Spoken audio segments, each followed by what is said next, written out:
नमस्कार दोस्तों, आप सभी का स्वागत है नालंदा गुरुकुल यूट्यूब चैनल पर। कल की क्लास में हम लोग ट्रांसफार्मर के बारे में पढ़ रहे थे और ट्रांसफार्मर के कितने प्रकार होते हैं उसको पढ़ चुके थे और आज उसी पे हम लोग क्वेश्चन करने वाले हैं। आज हम लोग क्या करने वाले हैं, उसी पे क्वेश्चन प्रैक्टिस करने वाले हैं। ठीक है, उम्मीद करता हूँ कि सभी बच्चे लोग तैयार होंगे, एकदम मजबूती से आए होंगे आज तैयारी वारी करके। ठीक है, फिर आज देखते हैं कि कितने क्वेश्चन में आप लोग कितने बना पाते हैं। ठीक है, आप लोग क्या कीजिएगा, सबसे पहले क्या कीजिएगा, क्वेश्चन पहले पढ़िएगा। ठीक है, क्वेश्चन पढ़ने के बाद क्या कीजिएगा, आप 1 मिनट का आराम से टाइम लीजिए। ठीक है, 1 मिनट तक सोचिए कि कैसे बना सकते हैं। अगर 1 मिनट में आपको आइडिया आ जा रहा है तो फिर बनाइए और आंसर बताइए ABCD। अगर 1 मिनट पढ़ने के 1 मिनट बाद, ठीक है, पढ़ लिए क्वेश्चन, उसके 1 मिनट बाद तक भी कोई आइडिया नहीं आ रहा है तो आप वीडियो को फिर देखिए। ठीक है, उसके बाद आप समझिए। फिर जब आप पूरा क्वेश्चन प्रैक्टिस कर लेंगे ना, जितना भी क्वेश्चन हम प्रैक्टिस कराएंगे 10 गो, ठीक है, 10 गो, 11 गो, 12 गो, जितना भी क्वेश्चन प्रैक्टिस कराएंगे ना, 15 गो, क्या करना है आपको नोट रखना है। आपको क्या करना है कि नोट रखना है कि आपको कितना क्वेश्चन सही हुआ और कितना गलत हुआ। ठीक है, तो ये वीडियो जब आप देखें, तो सबसे पहले तो आप जब भी आपको आंसर मार्क करना हो तो ABCD करके कमेंट कर देना है। ठीक है, कमेंट कर देना है भाई।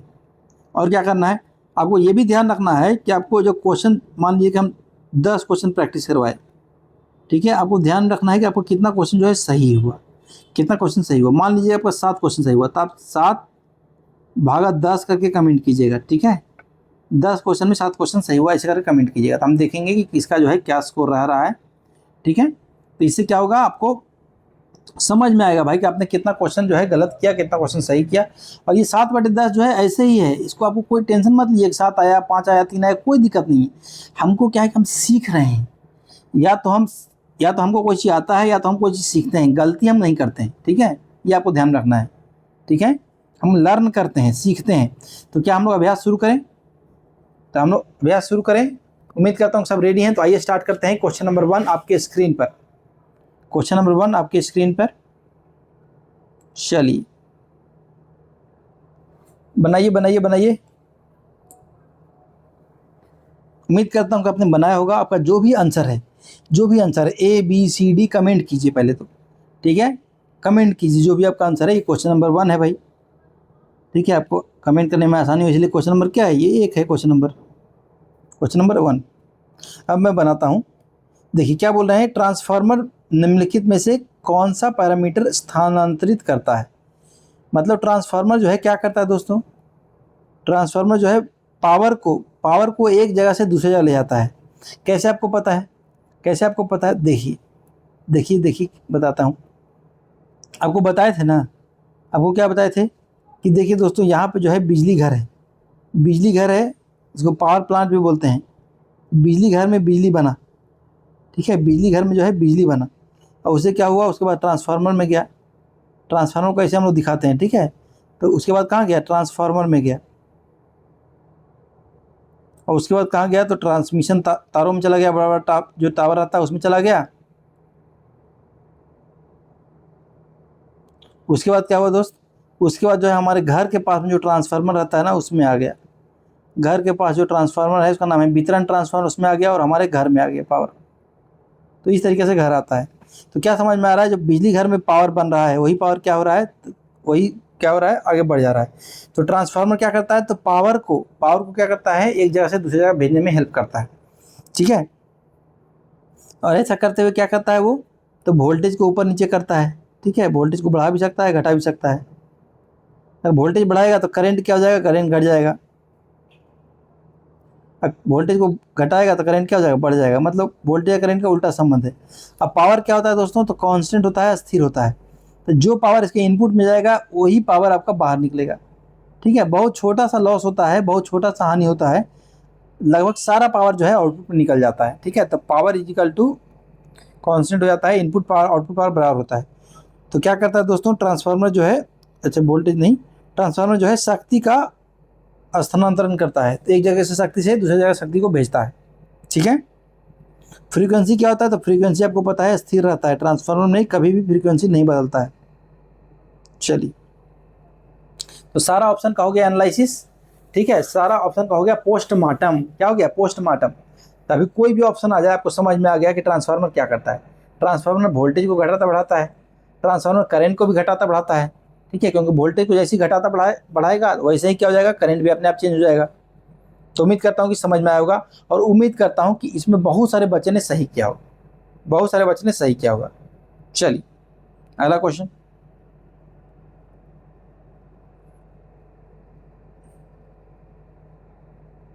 बोल रहे हैं कि एक पृथक्करण ट्रांसफार्मर का घुमाव अनुपात या टर्न रेशियो कितना होता है। बोलिए सर टर्न रेशियो क्या होता है, तो हम कल की क्लास में पढ़ाए थे। टर्न्स रेशियो जो होता है दोस्तों N2/N1 होता है। अब N1/N2 क्या है सर, देखिए बताए थे कि एक प्राथमिक होता है, एक क्या होता है, एक क्या होता है, सेकेंडरी होता है। एक प्राथमिक बाइंडिंग हो गया, एक क्या हो गया, सेकेंडरी बाइंडिंग हो गया, प्राइमरी बाइंडिंग सेकेंडरी बाइंडिंग, ठीक है। तो प्राइमरी बाइंडिंग हम लोग बोलते हैं कि N1 इसमें फेरा है, इसमें कितना है, N2 फेरा है। इस दोनों को जब निकालिएगा अनुपात तो क्या हो जाएगा, टर्न रेशियो, ठीक है। तो टर्न का अनुपात हो गया, घुमाव का अनुपात हो गया।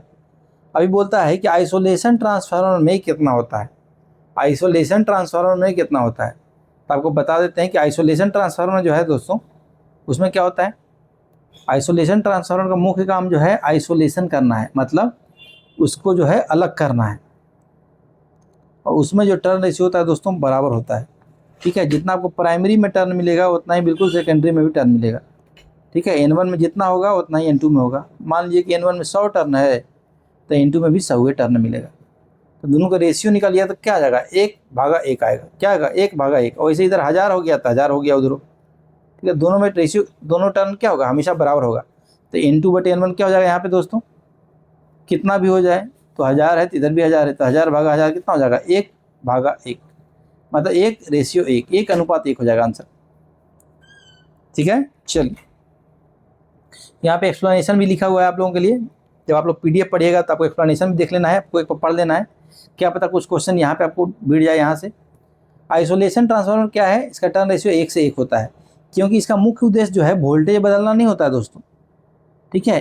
इसका मुख्य उद्देश्य जो है वोल्टेज बदलना नहीं होता है, इसका मुख्य उद्देश्य क्या है, तो सेफ्टी होता है, इलेक्ट्रिकल सेफ्टी होता है और गैल्वेनिक आइसोलेशन होता है, ठीक है। तो सेफ्टी यहाँ पे मेन मुद्दा है, ठीक है।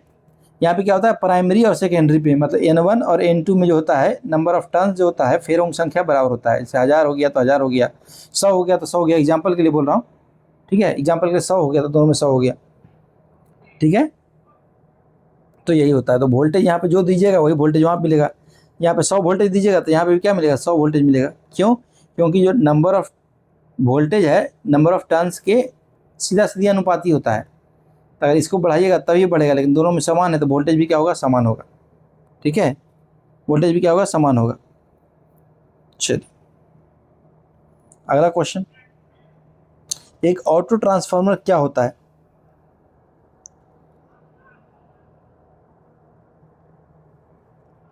चलिए बताता हूँ ऑटो ट्रांसफार्मर क्या होता है दोस्तों। सबसे पहले तो आपको ये बता दूं कि ऑटो ट्रांसफार्मर होता क्या है, पर सब बेसिक से देखते हैं, ऑप्शन के लिए भूल जाते हैं। तो ऑटो ट्रांसफार्मर जो होता है दोस्तों एक बाइंडिंग ट्रांसफार्मर होता है, इसमें एक ही बाइंडिंग होता है, क्या होता है, एक ही कुंडली होता है, ठीक है। इसमें क्या होता है, एक ही कुंडली होता है, और एक ही कुंडली में से क्या होता है, कुछ भाग जो है टाइपिंग कर करके अलग कर लिया जाता है और ये आपका सेकेंडरी बन जाता है, ठीक है। कुछ भाग जो है अलग कर लिया जाता है, ये आपका क्या बन जाता है, सेकेंडरी बन जाता है। तो प्राइमरी हो गया, ये वाला भाग पूरा का पूरा प्राइमरी हो गया, और ये वाला भाग जो है सेकेंडरी हो गया दोस्तों, ठीक है। सेकेंडरी हो गया, प्राइमरी हो गया बड़ा वाला, एक भाग क्या हो गया, सेकेंडरी हो गया। तो इसमें होता है क्या, एक ही होता है, एक ही आपका क्या है, कुंडली एक ही है, ठीक है, समझ में आ गया। अभी HV किधर होगा, हाई वोल्टेज किधर होगा, तो हाई वोल्टेज इधर ज़्यादा टर्न है, जिधर ज़्यादा फेरा उधर हाई वोल्टेज, इधर क्या हो गया, लो वोल्टेज। और आपको क्या बताए थे दोस्तों, आपको क्या बताए थे, आपको बताए थे, एक बताए थे कि एक क्या होता है इसमें, एक काला कलर का जो होता है एक घुमाने वाला होता है, बताए थे ना। वैरिएक जो बता रहे थे कंसेप्ट, वैरिएक भी क्या है, वैरिएक भी एक ऑटो ट्रांसफार्मर है। उसमें हम बताए थे कि इसको जब घुमाइएगा तो क्या होता है, वोल्टेज बढ़ता है दोस्तों, क्या होता है, वोल्टेज बढ़ता है। शुरू होगा तो 0 वोल्ट रहेगा, फिर 10 वोल्ट, फिर 20 वोल्ट, फिर 50 वोल्ट, इस तरह से घुमाते जाएगा तो वोल्टेज क्या हो जाएगा, बढ़ते जाएगा बढ़ते जाएगा बढ़ते जाएगा। इसका मतलब क्या है, इसका मतलब क्या है, घुमाने का मतलब यहाँ पे क्या है, तो देखिए घुमाने का मतलब ये है क्या, कि अभी ट्रांसफार्मर कहाँ पे है, यहाँ पे है, अभी कहाँ पे है, यहाँ पे है। क्या किए, अभी जैसे ही घुमाए, जैसे ही हम लोग घुमा दिए तो क्या हो गया, यहाँ पे हो गया, ठीक है, यहाँ पे हो गया तो वोल्टेज क्या हो गया, थोड़ा और बढ़ गया। वोल्टेज क्या हो गया, थोड़ा और बढ़ गया, क्योंकि ये वोल्टेज अब हो गया, पहले वोल्टेज क्या था, तो पहले ये वोल्टेज था। ठीक है, थोड़ा सा और घुमा दिया तो क्या हो गया, थोड़ा सा और घुमा दिया तो वोल्टेज जो है अब यहाँ तक हो गया। ठीक है, मतलब वोल्टेज थोड़ा सा और बढ़ गया। इसी तरीके से वोल्टेज बढ़ते रहता है। ठीक है, इसी तरीके से क्या होता है, वोल्टेज जो है बढ़ते रहता है। समझ में आ रहा है क्या होता है, इसी तरह से वोल्टेज बढ़ते रहता है। क्या करते हैं इसमें, तो टर्न रेशियो बढ़ जाता है, टर्न रेशियो को बढ़ा दिया जाता है और नया वोल्टेज क्या हो जाता है, बढ़ जाता है। ठीक है, तो इस तरीके से बढ़ता है। और इसको क्या बोलते हैं, वेरिया को बोलते हैं वेरिएबल, वेरिएबल। और एक नाम क्या है, वेरिएबल आउटपुट वोल्टेज ट्रांसफार्मर। मतलब आउटपुट वोल्टेज को हम लोग बदल सकते हैं अपने इच्छा अनुसार से। ठीक है ना, वेरिएबल आउटपुट वोल्टेज ट्रांसफार्मर इसका नाम है। क्योंकि हम लोग घुमाते जाएंगे तो वोल्टेज क्या हो जाएगा, आउटपुट वोल्टेज बदलते जाएगा।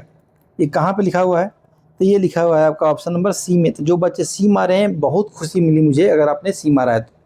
ठीक है, कल की क्लास अगर रिवीजन करके आए होंगे तो आप सी मारेंगे ही मारेंगे। ठीक है, अब बाकी ऑप्शन को भी थोड़ा सा चीट फाड़ कर लें तो कर लेते हैं। पहला ऑप्शन क्या है, ऑटोमोबाइल ट्रांसफार्मर। देखिए, ऑटो ट्रांसफार्मर का प्रयोग ऑटोमोबाइल में बिल्कुल होता है, लेकिन इसका मतलब ये नहीं कि इसको ऑटोमोबाइल ट्रांसफार्मर ही नाम दे दिया जाए। ठीक है, हमको देखना है सबसे सटीक ऑप्शन कौन सा है। वेरिएबल इनपुट नहीं होगा। देखिए, इनपुट क्या है वोल्टेज दोस्तों, यहाँ पे इनपुट वोल्टेज फिक्स हो गया है। इनपुट वोल्टेज जितना भी है क्या है, फिक्स हो गया है दोस्तों, है ना। इनपुट वोल्टेज क्या है, बदल नहीं रहे हम लोग। इनपुट वोल्टेज क्या है, फिक्स है, स्थिर है। तो ये तो होगा नहीं, लास्ट वाला तो होगा नहीं, तो ये ऐसे ही गलत हो गया। ठीक है, ऑटोमेटिक ट्रांसफार्मर। देखिए, ऑटोमेटिक ट्रांसफार्मर आज तक पढ़वे नहीं किए हैं तो क्या हो जाएगा, गलत हो जाएगा। ऑटोमेटिक ट्रांसफार्मर क्या होता है, गलत है। ठीक है, ऑटो ट्रांसफर का मतलब क्या है, तो पहले बात क्या ध्यान रखना है कि इसमें एक ही कुंडली होता है। क्या होता है, एक ही कुंडली होता है, एक ही वाइंडिंग होता है। पहला बात तो ये हो गया। और दूसरा बात क्या हो गया कि इसको हम लोग वेरिएबल आउटपुट ट्रांसफार्मर की तरह इस्तेमाल कर सकते हैं। ठीक है, इसको हम लोग घुमा घुमा के हम लोग क्या करेंगे, पहले यहाँ पे था तो यहाँ पे कर देंगे, यहाँ पे यहाँ कर देंगे, क्या जाएगा, वोल्टेज जो है बढ़ता जाएगा। ठीक है,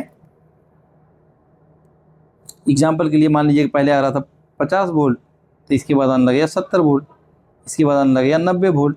ठीक है, टोटल जब कर दीजिएगा तो 100 वोल्ट, इधर मान लीजिए 100 वोल्ट टोटल दिया हुआ है तो ठीक है, टोटल कर दिया तो क्या हो जाएगा, 100 वोल्ट हो जाएगा। तो जैसे जैसे हम लोग घुमा रहे हैं ना इसको, जैसे जैसे हम लोग घुमा रहे हैं क्या हो रहा है, तो वोल्टेज जो है बढ़ता जा रहा है। चलिए समझ में आ गया, उम्मीद करता हूँ। बस वही चीज़ को यहाँ पर बताया है, क्योंकि ऐसे ही फोटो लेकर आपको क्लास में समझाया था, इसलिए फोटो लाए हैं। ठीक है, इसका क्या नाम है, वेरिएक नाम है। और क्या इसको बोल सकते हैं, तो वेरिएबल यानी कि बदलने वाला। वेरिएबल क्या होता है, बदलने वाला। ठीक है, बदलने वाला, वेरिएबल आउटपुट। ठीक है, वोल्टेज ट्रांसफार्मर मतलब वेरिएबल आउटपुट वोल्टेज ट्रांसफार्मर है। मतलब क्या करेगा, ये वेरिएबल आउटपुट वोल्टेज आपको दे सकता है। जो वोल्टेज आप चाहिएगा वो वोल्टेज क्या कर सकता है, दे सकता है। ठीक है, एग्जाम्पल के लिए ये आपको शुरू में 0 वोल्ट भी दे देगा जब शुरू में रख दिएगा तो। फिर इसको आप जब घुमाइएगा, इसको जब घुमाइएगा तो क्या हो जाएगा, फिर आपको 50 वोल्ट देगा, और घुमाइएगा तो 100 वोल्ट देगा, और घुमाइएगा तो 200 वोल्ट देगा। ठीक है, तो घुमाते जाएगा तो वोल्टेज बढ़ता जाएगा। उम्मीद करता हूँ समझ में आ गया। अगला जो है, सर्वो स्टेबलाइजर में किस ट्रांसफार्मर का प्रयोग होता है। तो इसका उत्तर क्या हो जाएगा दोस्तों, इसका उत्तर हो जाएगा ऑटो ट्रांसफार्मर, क्योंकि यहाँ प्रयोग पूछा है। और सबसे ज़्यादा प्रयोग किसका होता है दोस्तों, तो ऑटो ट्रांसफार्मर का बहुत प्रयोग होता है, आपको बताया था।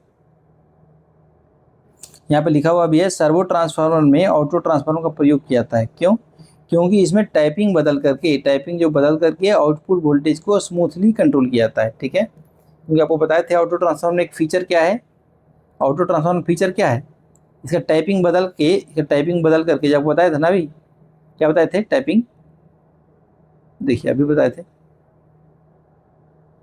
क्या बताए थे, देखिए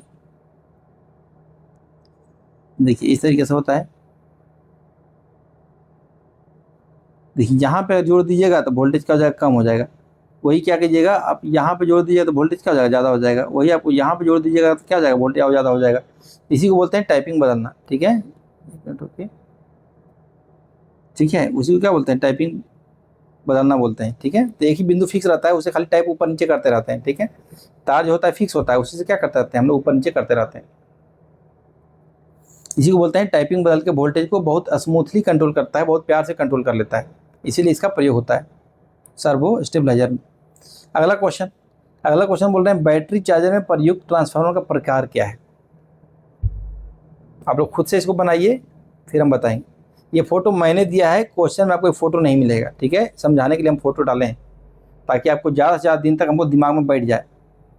चलिए मैं क्वेश्चन को बनाता हूँ, उम्मीद करता हूँ कि आपने ABCD जो भी उत्तर है इसका उत्तर जरूर दीजिएगा, क्योंकि ये बड़ा प्यारा क्वेश्चन है, बहुत सिंपल क्वेश्चन, उत्तर जरूर दीजिए। आइए मैं बताता हूँ। बोल रहे हैं बैटरी चार्जर में प्रयोग ट्रांसफार्मर का प्रयोग का प्रकार क्या होगा। सबसे बढ़िया बैटरी चार्जर क्या है भाई? तब फोन का बैटरी चार्जर। ये क्या है? Mobile charger. क्या है भाई? Mobile charger. मोबाइल में क्या होता है? बैटरी। तो ये भी एक बैटरी चार्जर इसको बोल सकते हैं। इसमें कॉमन सेंस लगाइए, क्या इसको हम बैटरी चार्जर बोल सकते हैं कि नहीं बोल सकते हैं? बिल्कुल बोल सकते हैं, क्योंकि हमारा फ़ोन में एक बैटरी होता है और ये बैटरी का चार्जर है, तो ये भी बैटरी एक चार्जर हो गया। बाकी बड़ा बड़ा बैटरी का भी चार्जर होता है, वो भी ठीक है, ठीक है, वो भी ठीक है, लेकिन यहाँ पे हमको क्या समझना है, ये एग्जाम्पल लिए, सबसे सस्ता एग्जाम्पल चार्जर। अब बताइए वोल्टेज अप करेगा कि डाउन करेगा? ठीक है, बैटरी में जो ट्रांसफार्मर का प्रयोग होना चाहिए वोल्टेज अप करना चाहिए कि डाउन करना चाहिए? तब वोल्टेज डाउन करेगा मान लीजिए, या अप करेगा, तो कहाँ करेगा? आउटपुट में करेगा, ठीक है, आउटपुट में करेगा। अब देखिए इस ये आप देखे होंगे, आपके घर में चार्जर होगा, आप जरूर देखिएगा। अभी चार्जर अपने हाथ में ले लीजिए, देखिए इस तरीके से कुछ लिखा हुआ है क्या? एक बार देखिए, चलिए यहाँ देखिए क्या क्या लिखा हुआ है। ठीक है, हमको तो कुछ आता नहीं भाई, देखिए क्या लिखा हुआ है। मास्टर साहब हमको कुछ आता नहीं, आप बताइए क्या होगा। देखिए यहाँ पे क्या लिखा हुआ है, ये तो मॉडल नंबर लिखा हुआ है। फिर यहाँ देखिए इनपुट लिखा हुआ है। इनपुट क्या लिखा हुआ है? बोल रहे हैं कि 100 वोल्टेज से 240 वोल्ट AC प्रयोग कर लीजिए, काम चल जाएगा, कोई दिक्कत नहीं है। ठीक है, 100 वोल्ट भी रहेगा तब भी काम चल जाएगा और 240 वोल्ट रहेगा तब भी काम चल जाएगा। इसके बीच में कोई भी वोल्टेज आप ला दीजिएगा तो काम हो जाएगा। जैसे आप देखेंगे ट्रेन में आपको 240 वोल्ट नहीं मिलता है, 100 वोल्ट मिलता है, तो भी आपका काम चल जाता है। ठीक है, फिर क्या बोल रहा है, फिर यहाँ पे और क्या लिखा हुआ है देखिए, तो मिटा देते हैं थोड़ा सा। और क्या लिखा हुआ है यहाँ पे देखिए, क्या लिखा हुआ, 50 हर्ट्ज लिखा है, मतलब 50 हर्ट्ज पे भी काम करेगा और 60 हर्ट्ज पे भी काम करेगा। 50 हर्ट्ज मतलब भारत में काम करेगा ही करेगा, 60 हर्ट्ज मतलब USA अमेरिका पे चल जाएगा तभी काम करेगा। ठीक है, फिर आउटपुट पे ध्यान देना है, सबसे इंपॉर्टेंट यही है, आउटपुट वोल्टेज। आउटपुट वोल्टेज दोस्तों हो गया 5 वोल्ट DC। क्या हो गया? 5 वोल्ट है जो DC हो गया है। ठीक है, यानी कि हमारे घर में सप्लाई कितना आता है, आपको याद करने के लिए बोले थे। हमारे घर में जो सप्लाई आता है तो दोस्तों क्या आता है, 230 वोल्ट AC आता है। 230 वोल्ट 50 हर्ज AC आता है, बताए थे। मतलब 230 वोल्ट आया था हमारे हर एक प्लग में, जितना भी घर में प्लग लगा हुआ है सब में कितना है, 230 वोल्ट है। अभी चार्जर क्या करेगा, 230 वोल्ट को क्या कर देगा, वो 5 वोल्ट बदल देगा। तो ये अप कर रहा है कि डाउन कर रहा है, पहले ये बताइए। ये अप कर रहा है कि डाउन कर रहा है? तो भाई तो वोल्टेज को डाउन कर रहा है। अब वोल्टेज को डाउन करने में क्या करता है, वोल्टेज को डाउन करने में क्या होता था, स्टेप डाउन ट्रांसफार्मर का प्रयोग होता है। ठीक है, यहाँ पे DC लिखा हुआ है, तो पहले क्या करता है ये, पहले दोस्त क्या करेगा, 230 वोल्ट है ना, 230 वोल्ट आपके घर के सप्लाई में आता है, क्या करेगा, इसको पहले कम करेगा, इसको क्या करेगा, 5 वोल्ट AC में बदलेगा पहले, और फिर इसके बाद एक और सर्किट लगा हुआ रहता है, उसके बाद वो क्या करेगा, 5 वोल्ट AC को DC में बदल देगा। ठीक है, आप ऐसा ना समझे कि ट्रांसफार्मर जो है AC को DC में बदल देगा, ऐसा नहीं करेगा। ट्रांसफार्मर AC है और AC से AC में ही बदलता है। तो यहाँ तक ट्रांसफार्मर का काम है, ये जो गोल घुमा है ना, यहाँ तक ट्रांसफार्मर का काम है। कहाँ तक? तो यहाँ तक ट्रांसफार्मर का काम हो गया भाई। उसके बाद एक और कोई डिवाइस लगा दिए, उससे 5 वोल्ट हो गया। मतलब क्या समझ में आ गया, क्या स्टेप डाउन ट्रांसफार्मर क्या हो जाएगा, वोल्टेज को कम कर रहा था, स्टेप डाउन ट्रांसफार्मर। तो ये एग्जाम्पल तो हमेशा आपको याद रहेगा, आंसर हो जाएगा ये। तो जो बच्चों ने A मारा है बहुत अच्छा किया आपने, बहुत अच्छे से आपने समझा। धारा ट्रांसफार्मर किसका प्रयोग करता है, आपको बताए थे, एक बार फिर से देखिए। धारा में क्या करना है हमको, धारा जो है बड़ा बड़ा धारा को नापना है।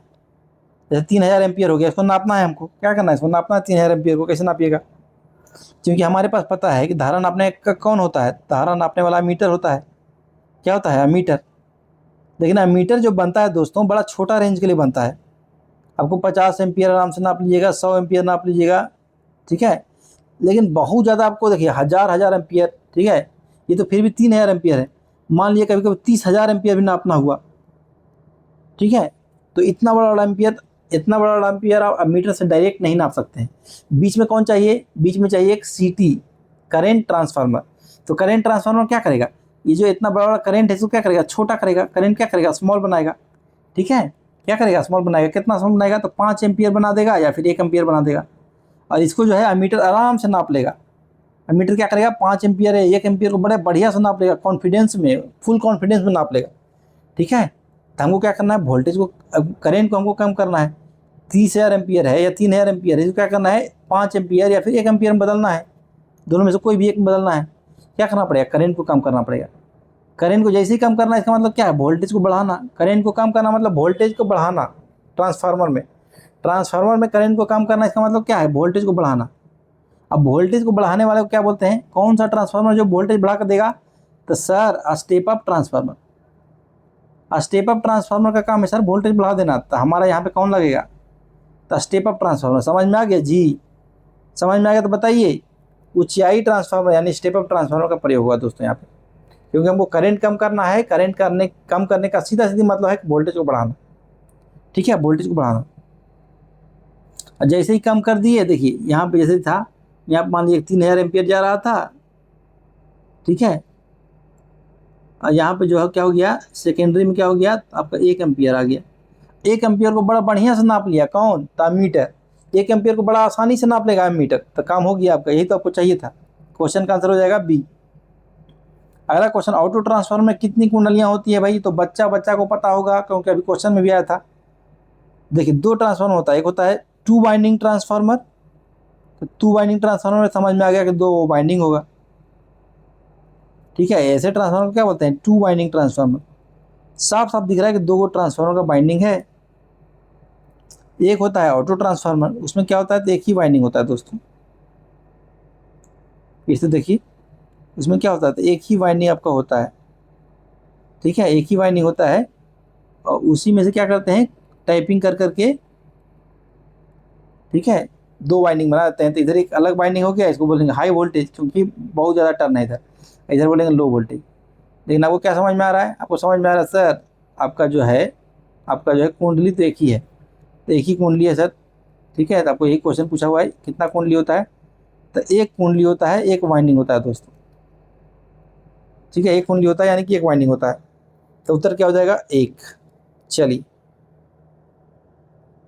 अगला क्वेश्चन बोल रहे हैं कि 200 केवीए 2000 भागा 200। ठीक है, 2000 भागा 200, इसका मतलब क्या है, ये प्राइमरी का वोल्टेज दे दिया है, ये सेकेंडरी का वोल्टेज दे दिया। ठीक है, प्राइमरी का वोल्टेज दे दिया है, सेकेंडरी का वोल्टेज दे दिया है। ठीक है, में यदि सेकेंडरी कुंडली में मतलब द्वितीय कुंडली में 200 घुमाव है, तो आप देखिए लिखने का मतलब है, V1 क्या हो गया, V1 मान लीजिए 2000 हो गया, V2 क्या हो गया, 200 हो गया, खाली लिख दीजिए। और द्वितीय कुंडली में मतलब N2, दूसरा में कितना फेरा है, N2 कितना हो गया, 100 हो गया। तो पूछ रहे हैं कि N1 में क्या होगा। ठीक है, क्या हो जाता है, आपको बताए थे कि जब भी इस तरीके का क्वेश्चन है तो क्या समझना है कि वोल्टेज जो है N के प्रोपोर्शनल है, मतलब N बढ़ेगा तो वोल्टेज बढ़ेगा। पहले तो ये समझ जाइए, N बढ़ेगा तो वोल्टेज बढ़ेगा।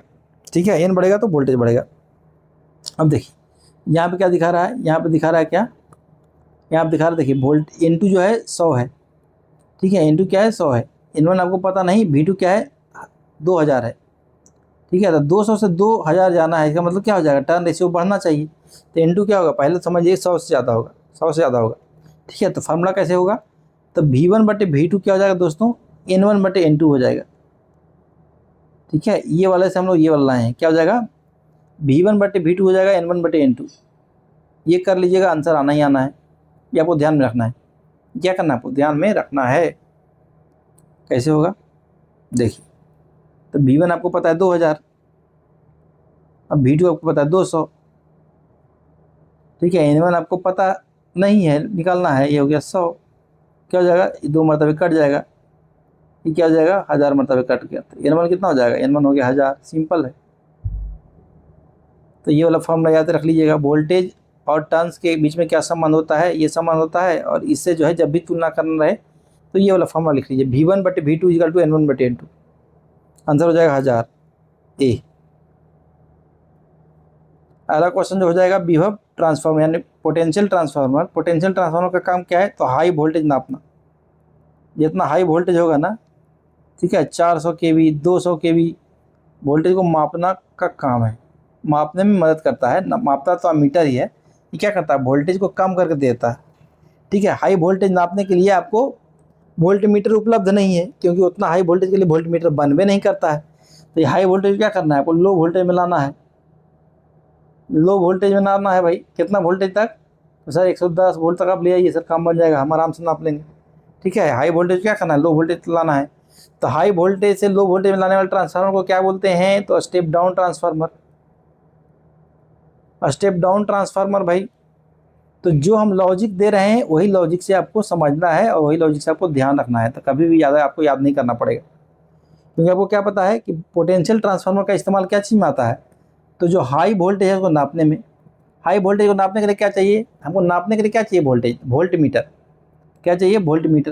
लेकिन वोल्ट मीटर जो है इतना हाई वोल्टेज को नाप नहीं पाएगा, क्योंकि उतना रेटिंग का वो बनले नहीं है। वो कितना तक नापेगा भाई, तो आराम से सर 300 200 ये सब आराम से नाप लेगा, इतना छोटा छोटा वोल्टेज नाप लेता है।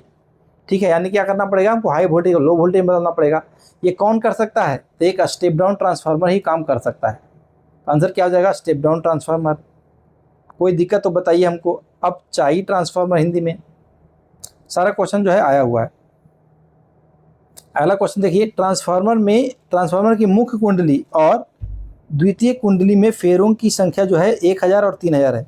यदि मुख्य कुंडली में 40 वोल्ट AC प्रयुक्त की जाती है, तो द्वितीय कुंडली में का प्रति फेरा विभवांतर क्या होगा।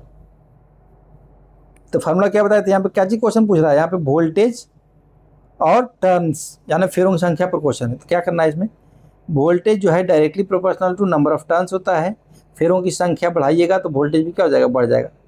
यही आपको ध्यान में रखना चाहिए। फॉर्मूला कौन सा प्रयोग करना है, कौन सा फॉर्मूला प्रयोग करना है भाई, तो V1/V2 = N1/N2। ये प्रयोग कर लिए, क्या कर लिए, प्रयोग कर लिए। आपको क्या बोल रहा है, देखो V1/V2 = N1/N2। अब देखिए मुख्य कुंडली में मतलब प्राइमरी कुंडली में वोल्टेज कितना दे दिया है, तो V1 दे दिया है 80, N1 दे दिया है 1000, N2 दे दिया है 3000।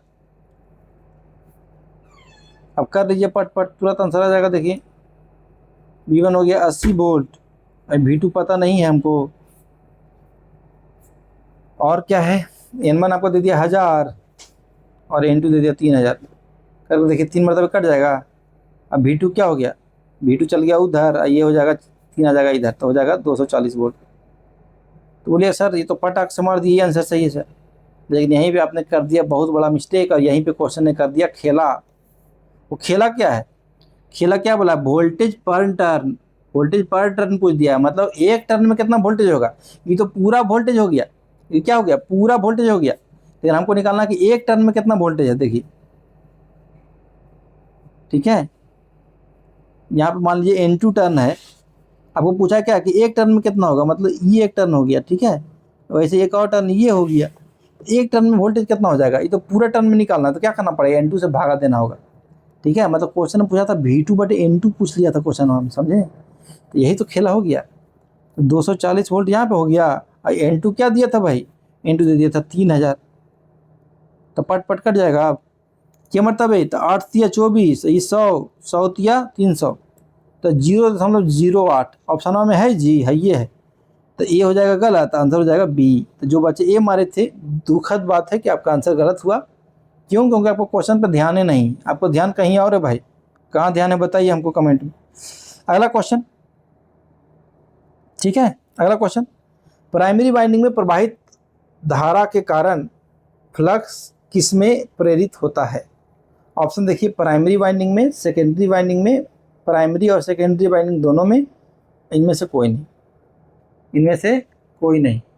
लड़कियों की पे ध्यान देना है जी बाबू, ध्यान हमेशा क्वेश्चन पे होना चाहिए, लड़की उड़की पे ध्यान नहीं देना है, तो गड़बड़ा जाएगा मामला, नौकरी आवारी लेना है।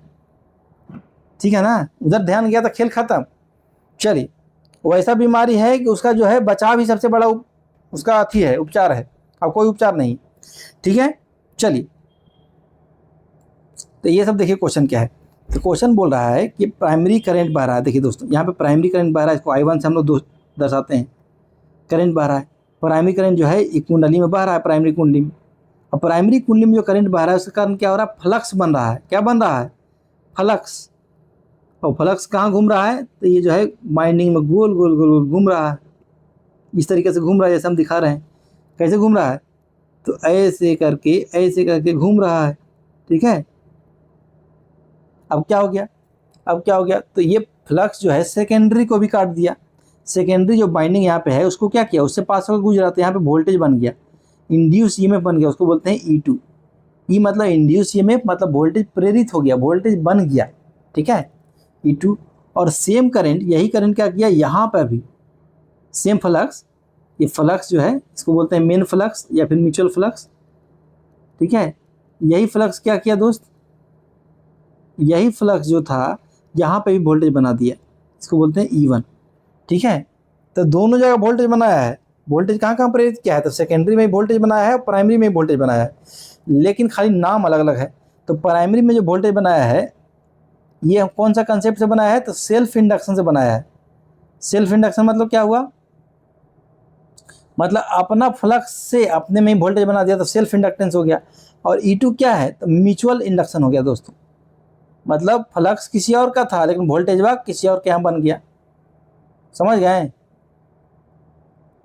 समझ गए कि नहीं, समझ गया कि नहीं। जो E1 है वो घर का खेती है, मतलब इसी के करंट के कारण जो फ्लक्स बना था φ1, इसको φm बोल दीजिए, म्यूचुअल फ्लक्स, ठीक है। और उसी के कारण यहाँ पे वोल्टेज बन रहा है, मतलब घर का खेती है। लेकिन जो φm बना था किससे बना था, तो I1 से बना था, किससे बना था, I1 से बना था। लेकिन E2 बना रहा है क्या, दूसरा वाइंडिंग बना रहा है, तो इसको बोलते हैं म्यूचुअल इंडक्शन। क्या बोलते हैं, म्यूचुअल इंडक्शन, इंडक्शन बोलते हैं, स्पेलिंग थोड़ा सा गलत हो गया। एक को बोलते हैं सेल्फ इंडक्शन, मतलब अपने कारण वोल्टेज आ गया, ठीक है, अपने करंट के कारण जो है यहाँ पे वोल्टेज आया है। और एक बोलते हैं म्यूचुअल इंडक्शन, मतलब दूसरे के करंट के कारण यहाँ पे वोल्टेज आया है, ठीक है। तो E2 जो है वो म्यूचुअल इंडक्शन से आया है और E1 जो है सेल्फ इंडक्शन से आया है, लेकिन दोनों में वोल्टेज आया है। उत्तर क्या हो जाएगा, C। चलिए ठीक है, समझ में आ गया। अगला क्वेश्चन देखिए, तो सेकेंडरी वाइंडिंग में प्रेरित जो है विद्युत वाहक बल, जो वोल्टेज होता है इंड्यूस्ड ईएमएफ यानी वोल्टेज, किस पे निर्भर करता है। देखिए एक बार देख लेते हैं फिर से। तो यहाँ पे कंसेप्ट सीखने वाला बात है दोस्त। देखिए ये होता है कोर,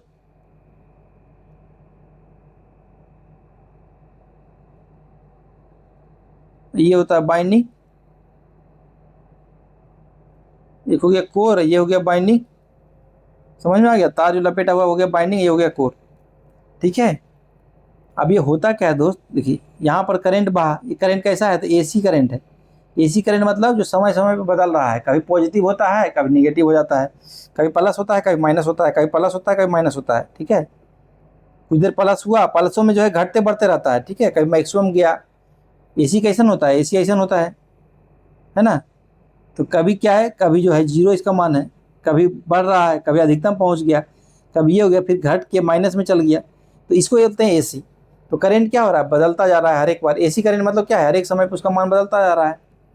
अब इसी करंट के कारण क्या होता है, तो इंड्यूस्ड ईएमएफ, मतलब इसी करंट के कारण जाता है फ्लक्स बनता है। पहले तो क्या बनता है, फ्लक्स, क्या बनता है, फ्लक्स। अब ये फ्लक्स क्या होगा दोस्तों, तो ये भी जो है समय के साथ बदलने वाला फ्लक्स होगा।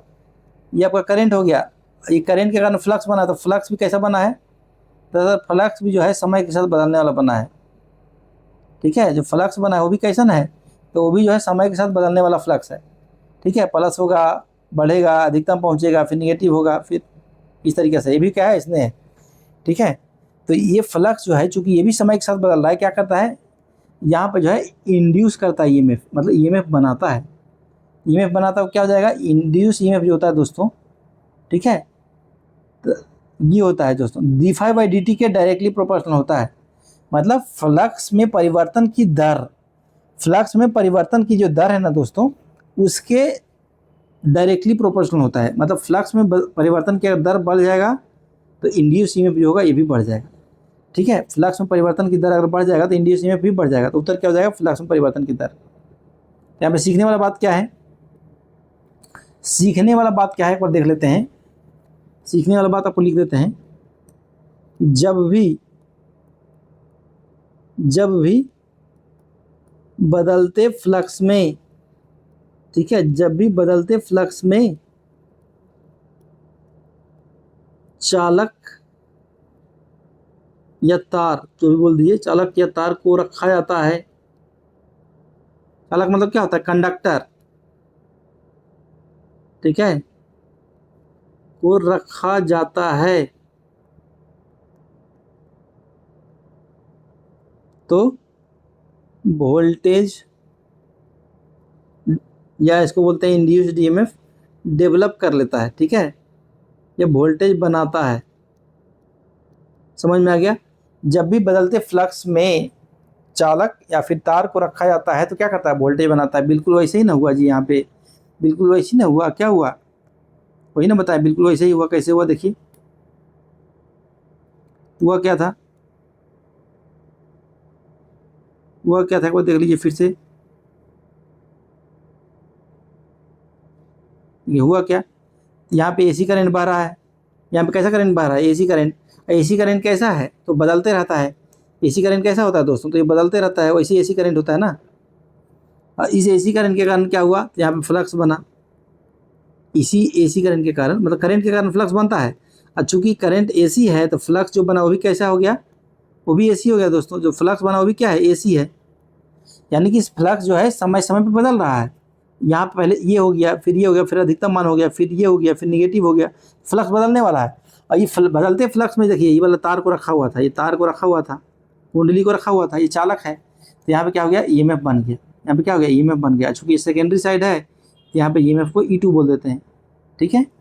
और यहाँ पे भी देखिए सेम फ्लक्स है, सेम फ्लक्स है, वहाँ पे ये तार को भी रखा हुआ था, यहाँ पे भी ईएमएफ इंड्यूस हुआ था। इसको E1 बोल देंगे, ठीक है, इसको E1 बोल देंगे। लेकिन E1 जो है, अब क्या बोल सकते हैं कि इसी के फ्लक्स के कारण E1 बना है।